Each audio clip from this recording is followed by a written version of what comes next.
Good afternoon. Good afternoon. All right, perfect, fantastic. I'll share with you sort of 5 learnings I've had, and hopefully as you go on your journeys, that might actually help you a little. So the first learning for me is, spot opportunities early and take intelligent risks. This is something that's very, very important, because I think it's only those that spot opportunities and actually do something about them that can actually kind of have impact and grow in a way. So the way it manifested itself, I'll actually give you a little bit of a story that I was reading.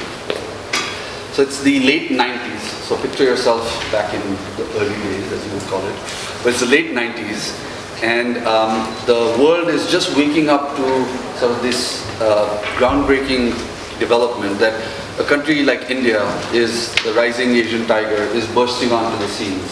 So, in services and technology, they're doing some great stuff, and the world is starting to take notice. At about the same time, there's a development deep under the ocean bed, under the sea. There's high-speed, high-quality fiber optic cables being laid across the continents. And what that's doing is kind of creating some new bandwidth, increased bandwidth. It's creating, more importantly, reliability in the telecom sort of sector there. Now, if you put those two things together, you have like a labor pool that's skilled, that you have labor arbitrage with respect to costs, and now you have the ability for these people to actually leverage telecom networks and provide voice-based services in other markets. And it sounds like, this is an interesting opportunity in the making. But the question was the world ready?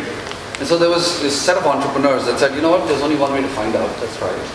And so, can you imagine what that might have looked like back in the late 90s, early 2000s, or actually late 90s? Imagine what that pitch meeting would have looked like. You want me to send my call where? Something like that. Or actual laughter, who put you up to this? Did Ned, you're pulling my chain, right? Or there's another one which went something like, seriously, you want me to connect you to my VP, you have zero experience? That's the environment there was. And when I look back, I've always wondered, where did we get the courage to take that leap, this proverbial leap of faith? And it was a leap. My father at that time was, running, he was a managing director for AT&T in India and South Asia. So he decided to leave that and take up this opportunity.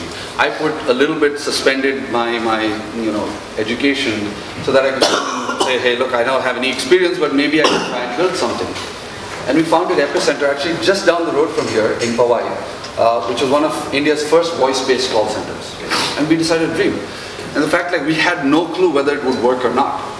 But the fact is that we spotted an opportunity, we took in intelligent risks. And what I want you to think about is only those people have the chance of completely reshaping an industry.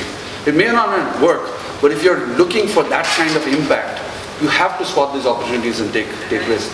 Basically, to get to those opportunities, you need to kind of tap into your extended network. And what's better is that when we're talking about opportunities, I said you take intelligent risks, right? Taking risks is just silly. You've spotted these opportunities, but when it presents itself, will you be ready? And I want you to think sort of as an entrepreneur would, right? You are the CEO of your career, and you should be actively managing your brand.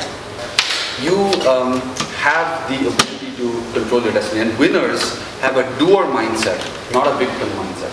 So if you're a victim mindset, you're paralyzed, you're thinking, oh my God, but a doer just sees that and kind of tries different things to cut through. So you have to kind of think about yourselves as a brand, because, frankly, whether you like it or not, you're a brand right now, today. What you have to realize is that what social media has enabled is essentially for people to find out about you. And so if you're not managing your brand, maybe someone else is. Maybe someone else is saying stuff about you or putting up pictures. And if you're not controlling that messaging, your brand is kind of out there for people to see. Even though you think, I don't have a brand, I'm kind of still a student, I'm not sure what's going on. So I want you to kind of think that through and say, in that entrepreneurial mindset, you have the control and you should be the CEO of your career and you should manage your brand. Okay, you got the opportunity, you actually were there, you had the brand set up to capitalize on that opportunity. So what's next? Well, I would argue that you need to be in permanent beta. And this is a new concept that's kind of doing the rounds right now, but it's something that intuitively I've understood for a long time, that to have rapid growth, you really need to understand what's working and what's not working. And so only when you know that something is working can you double down on it. I'm great at ABC. And if something's not working, then I iterate on it. And so that permanent beta is a mindset that you need to be in. It's really important to stay in that permanent beta and build your skills. I mean, even if you're at the top of your game, the fact that the world is changing as fast as it is today means that you have to keep, learning new skills. And so I would say that's something that you have to internalize and make sure that you stay in this sort of permanent beta. It's an easy way to do this. Just follow some of the thought leaders. Whether it's like business leaders like Richard Branson and Jack Welch, or even here actually Nandan Nilekani and Mazumdar Shaw are writing about their leadership lessons. You will learn from their learnings because they would have had challenges. They're sharing it online. They would have had leadership lessons that you can benefit from. So, okay, so we've got the opportunity to build the brand. We're in this permanent beta. I got it. I wanted to share now a corollary to this because I think it's actually just as important. It's important to be patient. And it's important to know that it's okay to struggle. I'm going to bring this to life with a story, if you will. So there's this guy, he was walking from home to work, and he saw like this caterpillar cocoon on a tree. And, okay, fascinating, that's cool, something new to see. And then suddenly one day he noticed this little hole in that cocoon. And there was this little butterfly kind of trying to squeeze out of that little hole. So he was fascinated. He's like, wow, I'm seeing this transformation happening in life. So he spent some time looking there, and this butterfly struggled and struggled and struggled, and little by little its body was coming out. And suddenly it just stopped. No move. So he waits. No move. He waits. No move. He's like, oh my God, this poor guy has just done the max he could. He's struggling, and I need to help him.